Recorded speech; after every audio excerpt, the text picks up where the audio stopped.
요한복음 2장 1절부터 4절까지의 말씀을 가지고 마르지 않는 기쁨이라는 주제로 같이 하나님의 말씀을 나누며 결단하려고 합니다. 여러분, 우리가 인생을 살면서 기쁨이 마를 때가 있습니다.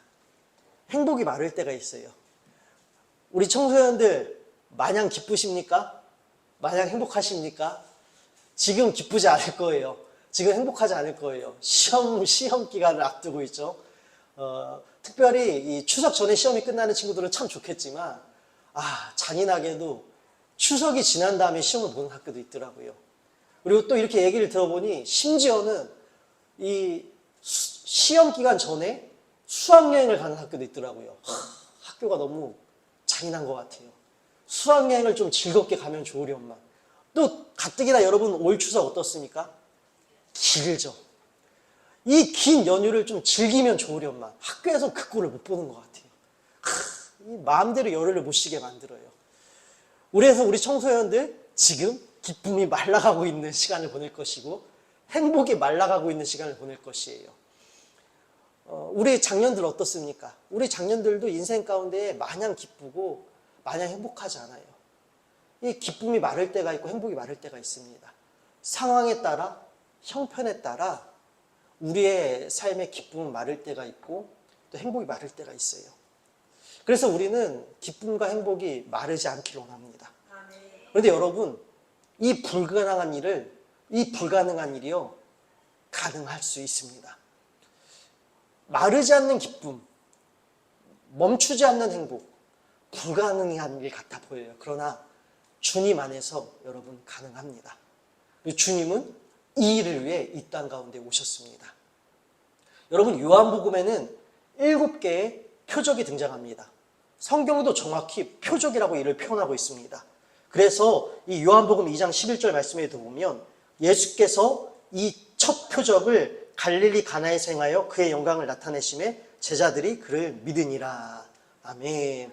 여러분, 지금 오늘 우리가 나눌 어떤 기적적인 사건을 표적이라고 지금 성경도 표현을 하고 있는데, 이 성경에서도 표적과 기적, 이적을 분리하여 다른 용례로 사용한다라는 것입니다. 그럼 여러분, 표적과 기적의 차이는 무엇일까요? 기적은요, 말 그대로 정말 죽은 자가 살아나고 병든 자가 낫는 어떤 초자연적인 이 현실을 벗어난 정말 초자연적인 역사들, 말 그대로 기적을 기적이라고 표현합니다. 그런데 여러분, 표적이라고 사용할 때는 그 안에 특별한 어떤 의미와 방향성이 담겨져 있다는 것입니다. 이 표적이라고 사용할 때는요, 예수님이 누구신가, 그리고 예수님께서 이 땅 가운데 오신 이유와 목적이 무엇인가, 우리에게 마치 표지판처럼 예수님이 누구신지, 그리고 예수님께서 이 땅 가운데 오신 이유와 목적이 무엇인지를 우리에게 이 표지판처럼 가르쳐 줄 때, 그 사건의 내용이 담겨졌을 때 성경은 그 사건을 표적이라고 표현합니다. 그리고 요한복음에는 7개의 표적이 기록되어져 있습니다. 우리가 한 주 한 주 앞으로 이 7개의 표적을 살펴보면서 예수님이 어떠한 분이신지, 그리고 예수님께서 이 땅 가운데 오신 이유와 목적이 무엇인지, 그리고 예수님께서 이 땅 가운데 오신 이유와 목적을 표지판처럼 보여주셨으니 마땅히 주님을 따르는 그리스도인들로서 우리가 어떠한 삶의 방향을 추구하며 어떻게 살아내야 될 것인가, 그 방향성을 설정하는 시간을 가지려고 합니다. 이 표적을 통해 종말론적 미래와 관련된 장래일을 예고하는 사건, 즉 다시 말씀드려서 예수님께서 이 땅 가운데 이루신 십자가 죽으심과 부활의 사건을 예표하는 그 예수님과 관련된, 예수님께서 행하신 모든 이 땅에 오신 이유와 목적들, 이 모든 것들의 특별성을 표적이라고 표현한다는 것이에요. 그리고 그 첫 표적이 바로 가나안의 혼인잔치 사건입니다. 우리 어렸을 때부터 교회를 다닌 분들이라면 이 사건이 익숙하실 것이에요. 우리 어렸을 때 이런 찬양도 불렀었죠. 물이 변하여 포도주 됐네, 예수님 예수님 변화시켜 주소서 하면서 우리가 매일 날 새롭게 하면서 우리 이 찬양을 불렀던 기억이 나실 텐데요. 바로 그 사건입니다. 가나안이라는 지역에서 혼인잔치가 있었습니다. 결혼이죠. 결혼은 기쁜 일입니다. 그래서 여러분, 성경도 이 혼인잔치를 기쁨으로 표현하고 하나님 나라를 비유할 때 이 혼인잔치를 많이 비유로 사용합니다. 여러분, 성경의 시작도 그래서 혼인잔치로 시작하고요, 성경의 마침도 혼인잔치로 마칩니다. 여러분 창세기 1장에서 아담과 하하가 결혼을 합니다. 혼인잔치죠. 이 혼인의 잔치를 비유를 통해서 우리에게 하나님 나라의 기쁨을 시작을 알려주셨고요. 또 요한계시록 우리가 요한계시록 성경의 마지막 책인 요한계시록을 통해서도 어린 양과 신부의 혼인잔치가 준비되었다. 이 어린 양과 신부의 혼인잔치의 비유를 통해 하나님 나라는 기쁨, 그리고 이 하나님 나라의 기쁨을 이 혼인잔치로 빗대어 사용하는 것을 우리가 볼 수 있습니다. 그래서 이 가나안 혼인잔치 첫 표적 사건을 통해서도 뭔가 이 사건이 하나님 나라 그리고 하나님 나라의 기쁨과 연결되어져 있음을 우리가 암시적으로 알 수 있게 되어집니다. 자, 다시 말씀으로 돌아와서요. 가나안이라는 지역에 혼인잔치가 있었습니다. 근데 당시 여러분 유대인들의 결혼은요 7일 동안 진행되었다고 합니다. 그리고 유대인들은요 명분을 중요시 여기는 자들이었어요. 이 체면을 중요하게 여겼던 자들이라는 것입니다. 그래서 이 자기랑 사실 좀 관계가 멀리 있고 좀 머쓱머쓱하고 사이가 좋지 않아도 이 초청을 했다라고 해요. 어떤 체면과 명분 때문에. 그리고 내가 이 사람과 사실 딱히 사이가 좋지 않고 좀 감정이 안 좋아도 그 잔치에 초대된 자들은 거부하지 않고 참여했다라고 합니다. 이처럼 여러분 이 체면이 참으로 중요하게 여겨지는 그러한 이 어떤 성품을 갖고 있던 자들인데 이 유대인들은요 특별히 이런 어떤 체면, 명분을 중요하게 여기기 때문에 이런 여러 가지 비하인드 상황 가운데서도 초대하고 초대에 응하게 됩니다. 그럼 7일 동안 잔치가 벌어져요. 여러분 우리 한국 사회도 어떻습니까? 잔치상에 음식이 떨어지는 것만큼 찾아온 손님에게 결례가 없다라고 하죠. 그래서 여러분 마찬가지입니다. 7일 동안 잔치를 베풀려면 어마어마하게 많은 양의 여러분 음식이 준비되어야 합니다. 그리고 사실 이런 명분과 어떤 체면 때문에 이런 관계를 무릅쓰고라도 초대를 하고 초대에 응했다라고 한다면 당연히 밉보이지 않기 위해서 어떻게 하겠습니까? 음식이 남더라도 풍성하게 준비해야 합니다. 그래서 만약에 이런 잔치 가운데에 당시에 혹여 음식이 떨어지거나 특별히 여러분 이 혼인잔치는 기쁨입니다. 그리고 유대인들에게 포도주는 단순히 술 이상의 의미, 기쁨을 상징했다라고 해요. 왜요? 축제니까요. 축제를 나누는 자리에 함께하는 도구니까요. 그래서 이 포도주는 기쁨을 상징했다라고 하는데 이 기쁨을 상징하는 포도주가 떨어지면 이것만큼 큰 결례이자 수치가 없었다라는 것입니다. 그런데 여러분 안타깝게도 이 가나안에서 벌어진 혼인잔치 가운데에 포도주가 떨어집니다. 큰 결례를 범하게 된 것이죠.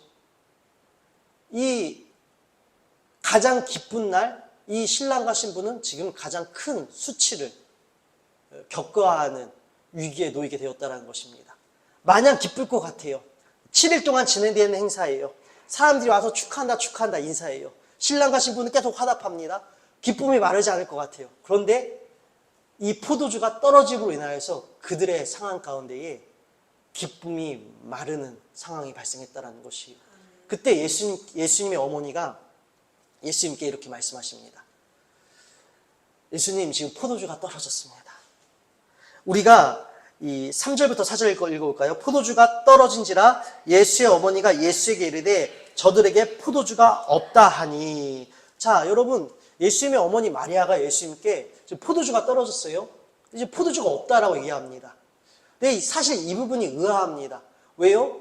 지금 2절에 보면 1절부터 2절에 보면 예수님의 어머니도 그 혼례잔치에 있었고 예수님과 그 제자들도 이 혼인잔치 초대를 받았대요. 그러면은 호스트, 오늘 여러분 요즘 우리가 파티 문화가 많이 발달했는데 이 호스트는 원래 주인이라는 뜻을 갖고 있습니다. 근데 요즘은 이 진행자, 주최자를 표현할 때 호스트라는 표현을 쓰고 그리고 게스트는 손님, 참여자를 표현할 때 게스트라고 해요. 그래서 어떤 예능들을 봐도 요즘은 호스트, 게스트 이런 단어들이 자주 등장을 하는데 이 예수님의 어머니 마리아도 예수님도 예수님의 제자들도 이 혼인잔치의 호스트, 주인, 주최자가 아니었습니다. 게스트였어요. 손님이었습니다. 근데 여러분 손님이 포도주가 떨어진 일에 발을 동동 구릴 이유가 있을까요? 이 사람들 철저하게 준비 안 했네? 이러고 멈출 일인데 우리 예수님의 어머니는요 게스트였음에도 불구하고 지금 예수님께 이들이 지금 수치를 당한 위기에 놓였습니다. 기쁨이 끊어질 지금 위기에 놓였습니다라고 예수님께 지금 말씀을 드리고 있습니다.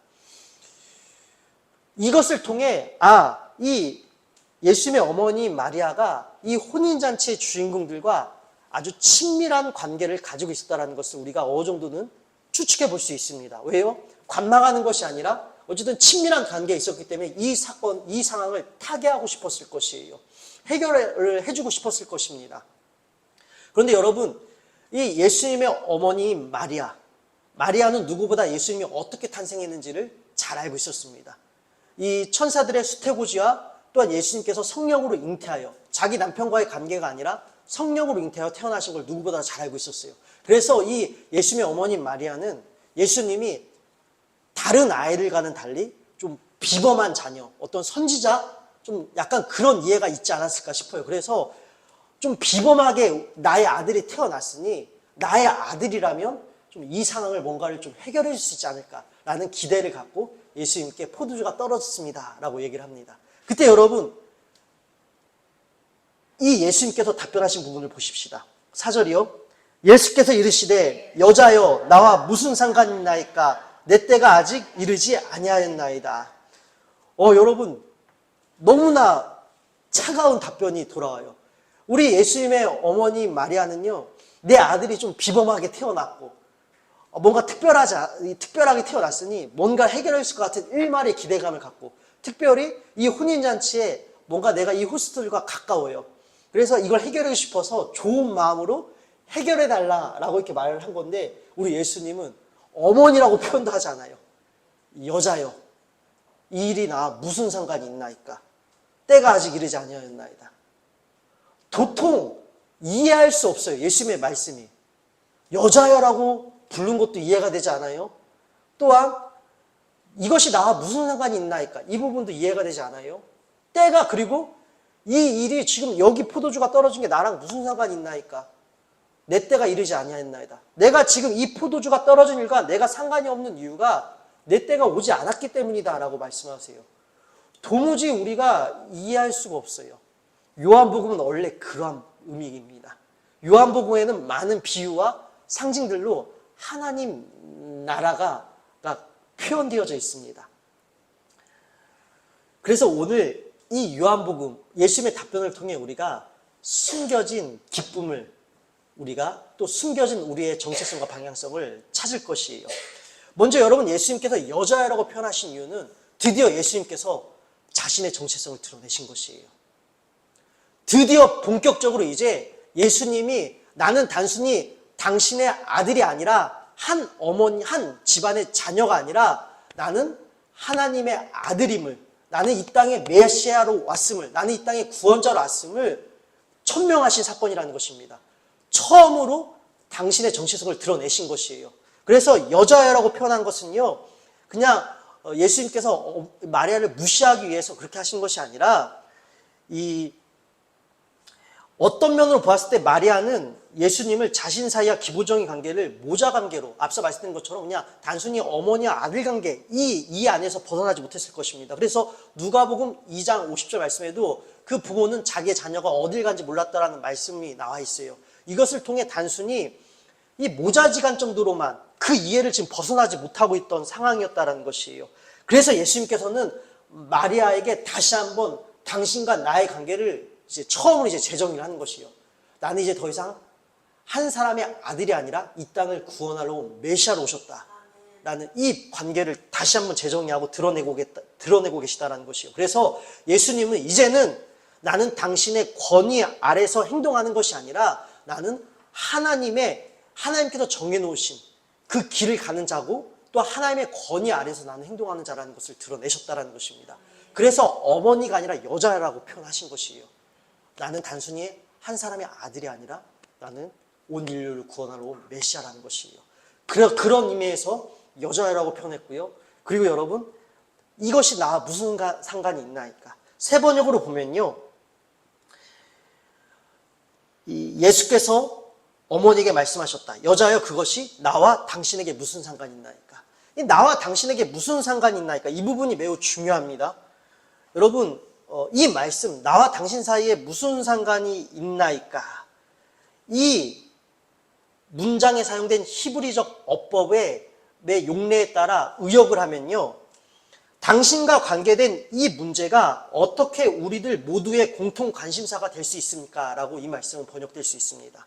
다시 말씀드립니다. 당신과 관계된 이 문제가 어떻게 우리들 모두의 공통 관심사가 될 수 있습니까? 지금 당신이 이 호스트들과 친밀하다라고 해서 지금 그리고 친밀한 이들 가운데 포도주가 떨어졌다고 해서 이 문제가 어떻게 우리들의 공통 관심사가 될 수 있겠냐라는 것이에요. 더 쉽게 말씀드려서 나는 내가 이 땅 가운데 온 이유와 목적은 단순히 이 결혼식에 떨어진 포도주를 채워주기 위해서 온 것이 아니라는 것입니다. 내 관심사는 지금 이 떨어진 포도주에 있는 것이 아니라 결핍에 있는 것이 아니라 내 관심사는 하나님의 계획과 하나님의 목적에 있다는 것입니다. 여러분 이 부분이 매우 중요합니다. 우리 신앙 가운데에서 우리가 믿음 생활하면서 기쁨이 마르는 이유가 바로 여기에 있다는 것입니다. 여러분 우리는요 예수님께서 내 필요를 어떻게 채워주실까? 내 결핍을 어떻게 채워주실까? 나에게 끊어진 기쁨을 어떻게 회복시켜 주실까? 온통 내가 필요한 나의 욕구, 내 욕심, 그리고 내가 필요한 것들에 지금 관심이 온통 있다는 것이에요. 지금 내 삶에 마치 이 가나안 혼인 자체의 포도주가 떨어진 것처럼 내 삶 가운데에 지금 떨어진 것들이 있어요. 부족한 것들이 있습니다. 그래서 이것만 채워지면 내 삶 가운데 기쁨이 회복될 것 같아요. 이것만 다시 회복된다면 내 삶에 다시 기쁨이 마치 마르지 않는 시냇물처럼 막 흐를 것 같아요. 그래서 우리는 온통 모든 관심사가 어떻게 하면 예수님께서 내 결핍을 채워줄 것인가? 어떻게 하면 예수님께서 내 필요를 채워주시고 나에게 만족을 주실 것인가? 여러분 여기에 관심이 있다는 것입니다. 근데 여러분 여기서 중요한 부분이 무엇이냐면 여러분 이러한 이해 가운데 과연 호스트와 게스트의 분별이 이루어지고 있냐라는 것이에요. 여러분 마치 우리가 어떻게 하면 예수님께서 내 필요를 채워주실 것인가? 우리가 온통 이러한 관심사를 갖고 신앙생활을 한다면 그냥 예수님을 단순히 내 필요를 채워주시는 분으로만 이해한다면 여러분 예수님은 우리 삶의 게스트밖에 될 수가 없습니다. 어떻게 하면 예수님께서 내 삶의 필요를 채워주기 위해 오신 분이라면 여러분 결국 그 삶의 주인은 예수님입니까? 나입니까? 나인 것이죠. 여러분 내가 주인된 삶에는요 기쁨이 여러분 생성될 수가 없습니다. 우리는 여러분 죄된 본성을 가진 우리 인간들은요 유약하고 한계가 명확하기 때문에 우리는 잠시의 기쁨을 우리 스스로 만들 수는 있지만 만들어냈다고 착각을 할 수는 있지만 여러분 완전한 기쁨을 우리는 만들어낼 수 없는 자입니다. 우리 청소년들 성적이 오르면 여러분들 기뻐할 것이에요. 근데 여러분 한 번의 그 성적 오름이 여러분에게 완전한 기쁨을 줄 수 있습니까? 아니요. 다음 시험이 또 기다리고 있습니다. 그럼 졸업하면요? 대학교 가면요? 취업이 기다리고 있습니다. 취업하면요? 여러 문제들이 또 기다리고 있습니다. 여러분 우리는요 잠깐 내가 기쁨을 만들어낼 수 있다라고 착각해요. 그러나 완전한 기쁨을 우리는 결코 만들어낼 수 없는 존재라는 것입니다.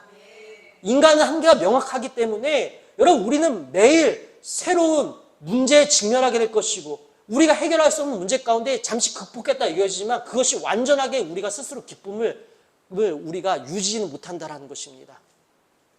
그래서 여러분 우리는 날마다 어떻게 하죠? 어떻게 하면 내 삶의 기쁨을, 내 삶의 필요를 주님께서 채워주실 수 있을 것인가? 내가 내 삶의 주인 되어서 완전한 기쁨을 내가 주님께 요구를 합니다. 그런데 여러분 내가 주인 된 삶에는요 앞서 말씀드린 것처럼 우리는 완전한 기쁨을 만들어낼 수 없는 자예요. 주님만이 완전한 기쁨을 만들어 주실 수 있습니다.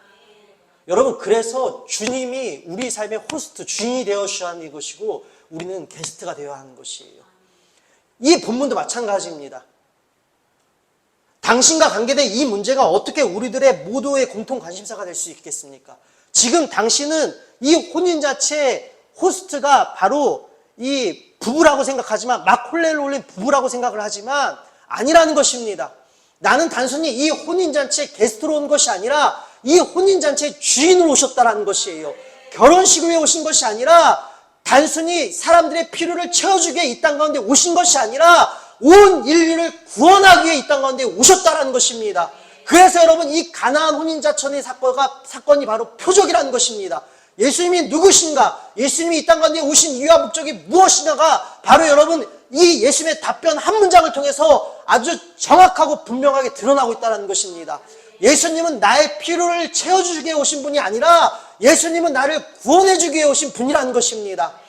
단순히 잠깐 마르지 않고 회복된 것처럼 여겨지는 잠시 잠깐의 이 땅에 썩어질 기쁨, 마침내는 사라질 기쁨, 그것이 내게 전부라고 여겨져서 우리는 사라질 기쁨을 붙잡고 썩어질 기쁨을 붙잡아 늘 예수님께 썩어질 기쁨을, 이 땅의 그 썩어질 기쁨과 이 땅에 사라질 기쁨을 채워달라고 우리는 그렇게 예수님께 요구하지만 예수님은 그 일을 위해 오셨다라는 것이 아니에요. 썩어질 기쁨을 채워주기 오신 것이 아니라 나의 욕구를 만족시켜 주시기 위해서 수단과 나의 방법과 나의 어떤 하나의 옵션으로 오신 것이 아니라 주인으로 오셨고 완전한 기쁨으로 오셨다라는 것입니다. 그래서 여러분 내 때가 아직 이르지 아니하였다라고 말씀하신 것이에요. 내 때가 이르지 아니하였다라는 것은 무엇입니까? 여러분 성경에서요 이 때와 관련된 말씀을 통해서 예수님께서 분명히 말씀하신 것이 있습니다. 예수님께서 때와 관련된 말씀은요 늘 십자가 죽음과 연관이 있습니다. 예수님께서 때를 말씀하실 때는요 예수님의 십자가 죽음과 영광스럽게 되심을 나타나실 때, 다시 말씀드려서 십자가 부활 사건과 관련이 있을 때마다 때라는 표현을 사용하셨습니다. 즉 다시 말씀드려서 내가 아직 십자가에서 들어 올려질 때가 안 되었다라는 것이에요. 내가 아직 십자가에서 죽음을 당할 그때가 아직 오지 않았다라는 것입니다. 여러분 이 부분을 통해서 여러분 이제는 연결이 되어지죠. 여자애로 가신 부분은 나는 단순히 당신의 아들이 아니라 메시아로 오셨다라는 것.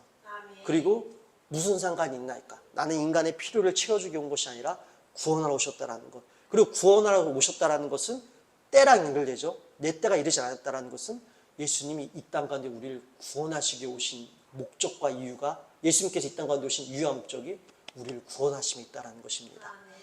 여러분 그럼에도 불구하고 예수님은 물이 변하여 포도주가 되는 기적을 나타내십니다. 왜 그렇게 하셨을까요? 왜 그렇게 하셨을까요? 아직 때가 이르지 아니하셨는데 왜 이 표적을 나타내 주셨을까? 묵상해 보았습니다. 여러분 하나님 나라는 혼인잔치로 성경에 많이 표현됐다고 말씀드렸습니다. 그리고 포도주는 기쁨과 기쁨의 상징성을 갖고 있다고 말씀드렸습니다. 예수님께서 생각하실 때에 아직 내가 십자가에서 죽음을 당할 때는 오진 않았지만 하나님 나라의 기쁨이 무엇인지, 마르지 않는 그 완전한 생명이 무엇인지를 본격적으로 드러내실 어떤 상징적인 모든 상황과 어떤 상징물이 합당하게 준비되었다라고 여겨지지 않으셨을까요? 가나안의 혼인잔치, 하나님 나라, 포도주 기쁨. 그래서 우리 예수님은 때가 이르지 아니하였다라고 하셨지만 그럼에도 불구하고 이 첫 번째 표적을 나타내십니다. 그리고 이 첫 번째 표적을 통하여 여러분 그 기쁨이 말랐던 혼인잔치 가운데에 더 큰 완전한 기쁨이 흐르게 되는 것을 보게 되어집니다. 여러분 우리가 9절부터 10절까지 말씀 보겠습니다. 연회장은 물로 된 포도주를 맛보고도 어디서 났는지 알지 못하되 물떠온 하인들은 알더라. 연회장이 신랑을 불러 말하되 사람마다 먼저 좋은 포도주를 내고 취한 후에 낮은 것을 내거늘 그대는 지금까지 좋은 포도주를 두었도다 하니라. 아멘. 여러분 당시의 문화가 이랬다라는 것이에요. 7일 동안 진행되는 혼례잔치 가운데 많은 비용이 들기 때문에 처음에는 사람들의 정신이 멀쩡할 때는 값비싼 포도주를 냅니다.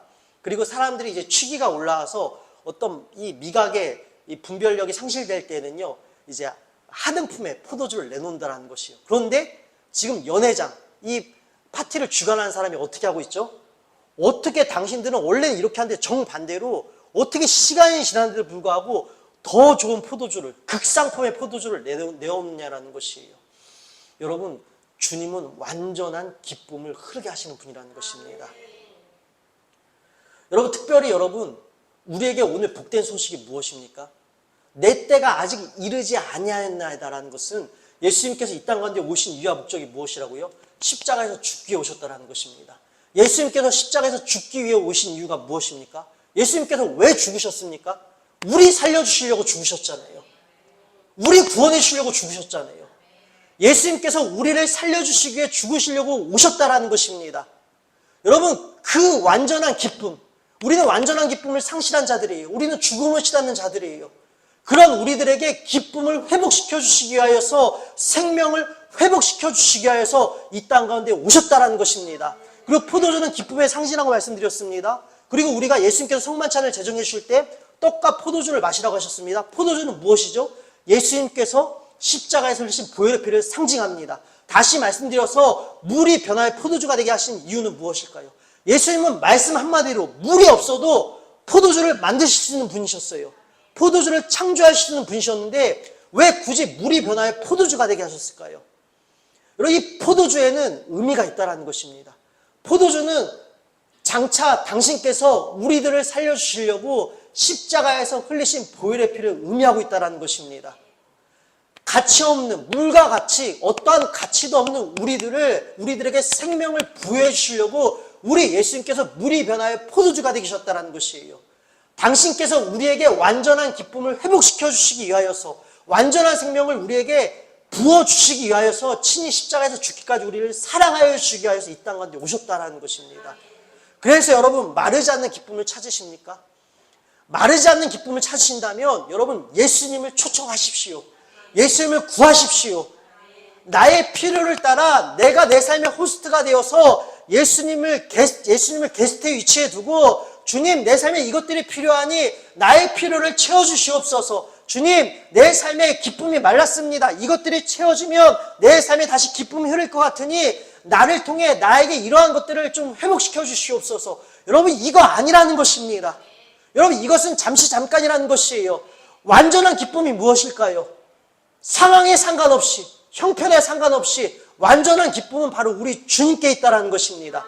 그래서 여러분, 완전한 기쁨 대신 주님으로 충만할 때 우리는 마르지 않는 기쁨을 삶에서 반드시 경험하게 될 것입니다.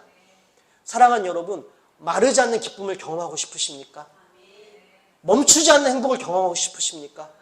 상황과 형편에 따라 정말 마르지 않는 그 기쁨을 누리고 싶으십니까? 여러분, 예수님으로 충만해지십시오. 예수님으로 충만해질 때에 우리는 비로소 마르지 않는 기쁨을 반드시 누리게 될 줄로 믿습니다. 이 일을 위해 예수님께서 오셨다는 것이에요. 우리가 생명을 누리게 하시려고, 우리가 기쁨을 누리게 하시려고 이 땅 가운데 오셨다는 것입니다. 그래서 우리에게 당신의 몸을 친히 깨뜨리시면서까지 우리에게 기쁨을 흘려주셨다는 것입니다. 우리에게 생명을 흘려주셨다는 것이에요. 사랑하는 여러분, 그러하기에 오늘 말씀 정리합니다. 마르지 않는 기쁨은 우리 주님에게 있는 것이에요. 내 삶의 필요가 채워짐으로 인해 우리의 삶에 기쁨이 여전히 멈추지 않고 흐르는 것, 그거 아닙니다. 상황에 따라, 시간의 흐름에 따라, 나의 어떤 성장 과정의 단계에 따라 늘 새로운 문제에 우리는 직면할 것이고, 알 수 없는 미래 가운데에 우리는 예측할 수 없는 마치 변수와도 같은 문제들을 직면할 것이에요. 그때마다 여러분 마르시겠습니까? 그때마다 좌절하고 절망하시겠습니까? 예수님으로 채워주십시오. 예수님으로 채워지면 상황과 형편에 상관없이 우리 기뻐할 수 있습니다. 예수님으로 채워지면 우리 행복이 멈추지 않습니다. 예수님은 완전한 기쁨 되십니다. 우리는 완전한 기쁨을 만들어낼 수 없어요. 그래서 예수님께서 이 땅 가운데 완전한 기쁨을 오셨습니다. 사랑하는 여러분, 그러하기에 호스트와 게스트의 위치를 분명히 분별하십시오. 예수님이 내 삶의 주인이시고 나는 여러분 손님과도 같은 자입니다. 예수님이 혼인잔치에 우리를 초대해 주셨으니 여러분 그 늘 예수님께 나가 예수님으로 충만해 주셔서 주님께서 베푸신, 주님께서 말해주신 잔치 가운데 주님의 생명을 먹고 마십시오. 그래서 여러분 우리가 말씀을 읽고 기도해야 되는 것이에요. 여러분 이 말씀은 예수님께서 베풀어 주신 만찬과도 같습니다. 예수님께서 베풀어 주신 이 잔치에 참여해서 말씀을 읽으십시오. 이 말씀을 통해 우리는 주님께서 베풀어 주신 귀한 생명의 양식을 먹고 마르지 않는 기쁨을, 그 마르지 않는 생명을 우리 가운데 얻게 될 줄로 믿습니다. 사랑하는 여러분, 그러하게 마르지 않는 기쁨을 원하십니까? 멈추지 않는 행복을 원하십니까? 이제 세상 것 구하지 마시고 예수님으로 충만해 주십시오. 왜요? 예수님은 우리에게 마르지 않는 기쁨을 주시기 위하여, 완전한 생명을 위하여 친히 죽기 위해 이 땅 가운데 오셨습니다.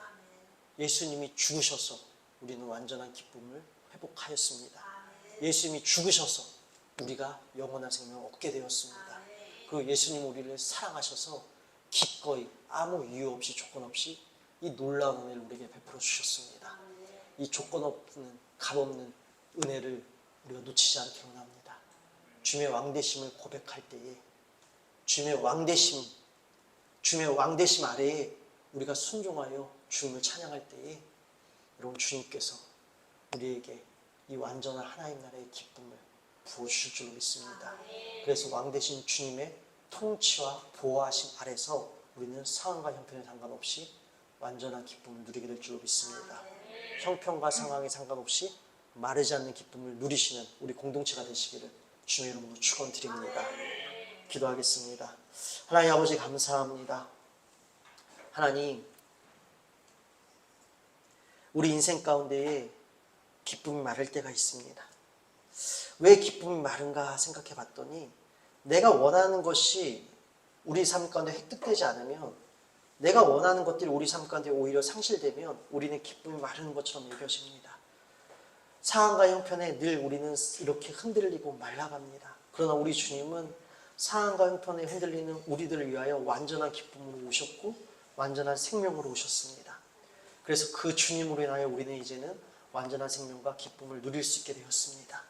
주님으로 충만해질 때 우리는 완전한 기쁨을 누리게 될 줄로 믿습니다. 마르지 않는 기쁨을 누리게 될 줄로 믿습니다.